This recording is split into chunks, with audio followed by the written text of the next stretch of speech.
Hello, everyone. Welcome back. I hope you're having a fantastic week. We've got a little bit of a Japan news roundup for you. I thought there are some big news topics that are, going viral on Twitter. So I thought we would take a look at them. And I don't know if I'm going to continue with this style or not. Just let me know if you like it or if you like individual topics.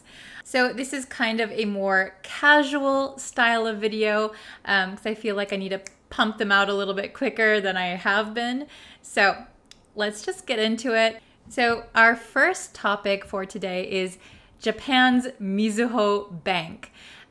Which I use, and CEO is set to resign due to some IT failures. If you don't live in Japan, you probably don't know the big banks here, but Mizuho is one of the largest bank groups in Japan. And they have been kind of screwing people over with their IT problems. So on February 28th, there was a large-scale system breakdown. So they have about 5,000 ATMs nationwide, and on February 28th, about 4,000 of them were affected by this system breakdown. And thousands of bank cards and passbooks were stuck inside of the ATMs. Plus, the bank also suffered some minor glitches on March 3rd and March 7th.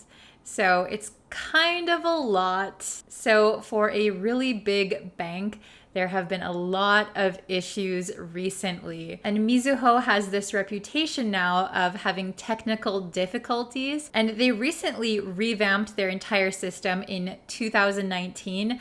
I remember this because it was around my birthday and we couldn't get money out of our bank accounts because they were doing this whole revamp.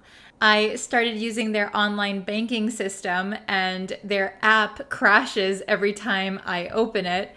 Very, very disappointing. If you have Mizuho, let me know if you've had any trouble with them because I'm thinking of pulling my money out and changing to a different bank. Our next story is a new app coming from immigration in Japan. This is a resident card checker app. If you're living in Japan, you are issued a residence card. This also has your visa, your address, your name, and how long you are able to stay in Japan. And now there is an app that is open to the public that allows anyone who physically has your residence card to scan it and make sure that it is authentic. This has been popping off on the foreign Twitter in Japan, and lots of people are saying that this could open up abuse of power by people. Immigration has stated that this is for employers who want to make sure that they are hiring employees that are here legally. But there has been a photo circulating online of a poster for this app in a train station, broadcasting it to the public that this app exists, which people haven't liked so much because it's brought up that people could abuse the app. The arguments for the app are that there has been an increase in people overstaying their visas.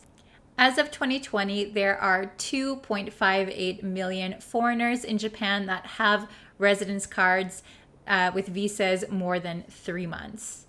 In 2015, there were 369 cases of people making fake residence cards. In 2018, the number jumped a significant amount to 620 cases of fraudulent residence cards, which is 0.002% of the amount of foreigners with residence cards.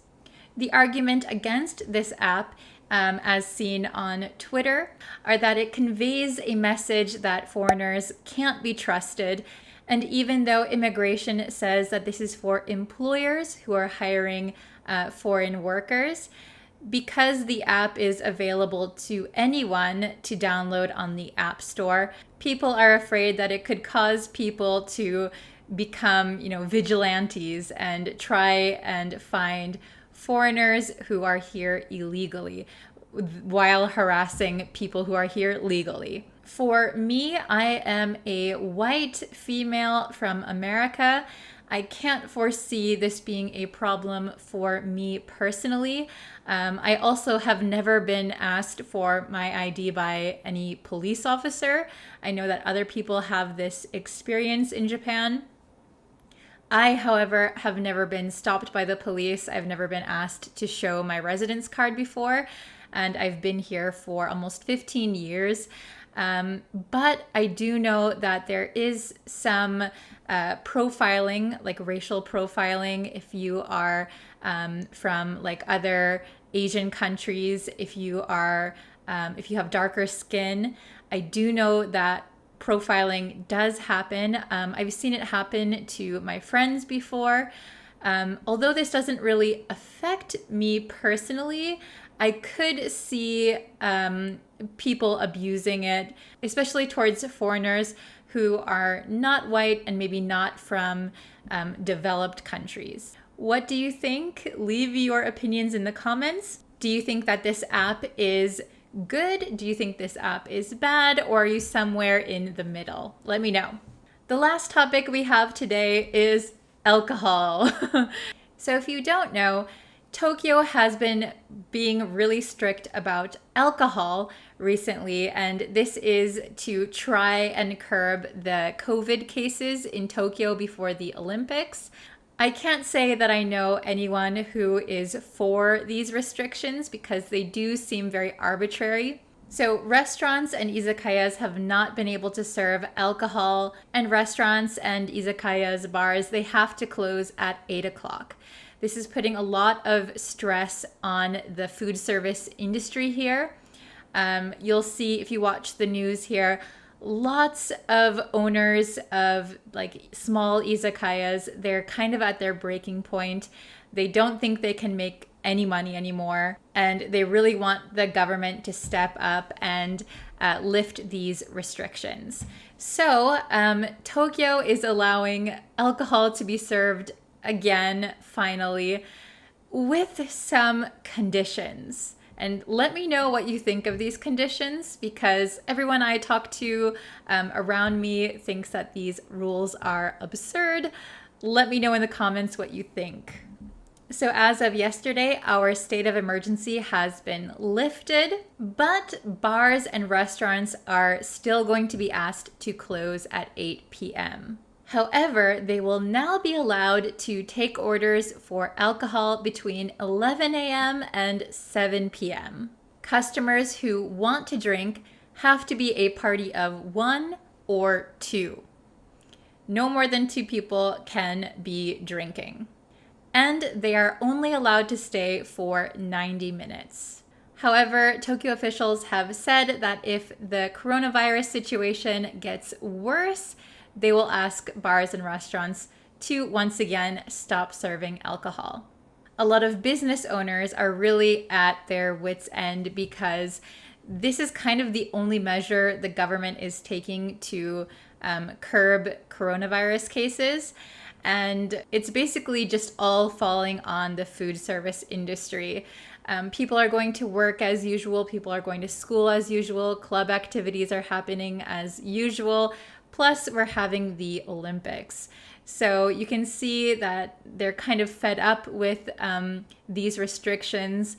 And I heard that even some restaurants started to break the rules recently, staying open until 11 p.m. and serving alcohol. But that is the update. That is what's happening in Japan and specifically Tokyo recently. Thanks for watching today's video. Let me know what you thought of each of these stories in the comments below, and I will see you again very, very soon. Bye, everyone.